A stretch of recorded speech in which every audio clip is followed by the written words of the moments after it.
June বিশ্ব পরিবেশ দিবস। প্রতি বছরের মতো এবারও এই দিনটি পালিত হবে গোটা বিশ্বে।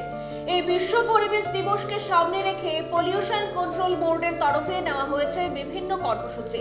এরই অঙ্গ হিসাবে বুধবার শিশুদের মধ্যে বসে আঁকো প্রতিযোগিতা সম্পন্ন হলো রাজধানীর সুকান্ত একাডেমিতে। এই কম্পিটিশনটা কেন করা হচ্ছে?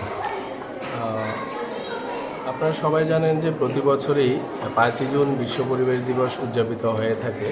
তো সারা বিশ্বব্যাপী অনুষ্ঠানের অংশ হিসেবে আমাদের ভারতবর্ষ এবং প্রত্যেকটা রাজ্যে তো সেই অনুষ্ঠানটা উদযাপিত হয়। তো এই বছরও আমরা আমাদের রাজ্যে বিশ্ব পরিবেশ দিবস উদযাপন উপলক্ষে 5 জুন বিশ্ব পরিবেশ দিবস উদযাপন উপলক্ষে আমরা অনেকগুলি কর্মসূচি হাতে নিয়েছি। স্কুলের স্টুডেন্টদের মধ্যে প্লাস্টিক পলিউশন নিয়ে মডেল কম্পিটিশন, কলেজের ছাত্রছাত্রীদের নিয়ে ডিবেট কম্পিটিশন, আজকে যেমন ছোট ছোট ছেলে মেয়েদের মধ্যে বসে আঁকো প্রতিযোগিতা চলছে।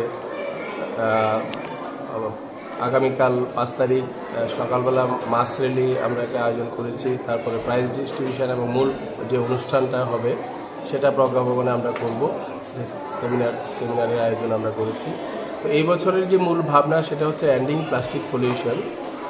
তো আপনারা সবাই জানেন যে 1 জুলাই 2022 সাল থেকেই সমগ্র দেশেই সিঙ্গেল ইউজ প্লাস্টিকের কিছু নির্দিষ্ট আইটেম আছে, সেগুলি ব্যান করা হয়েছে। যেরকম 120 মাইক্রনের নিচের যে ক্যারি ব্যাগগুলি, তারপরে প্লাস্টিকের কাপ, গ্লাস, স্টিকার। তো সেইগুলি বন্ধের জন্য সকলকে সেন্সিটাইজ করা এবং সকলকে সচেতন করা, তো সেটাই এই বছরের মূল ভাবনা, এন্ডিং প্লাস্টিক পলিউশন। তো আমি সেটাই বলবো যে আমরা সবাই সিঙ্গেল ইউজ প্লাস্টিক বর্জন করে আমরা এই বছরের যে মূল ভাবনা সেটা যাতে সফলভাবে ইমপ্লিমেন্ট হয় আমাদের রাজ্যেও, সেই আশাটুকু আমরা রাখছি। তো আপনার নামটা পরিচিত? বিশ্বকর্মকার, মেম্বার সেক্রেটারি, পলিউশন কর্মকার।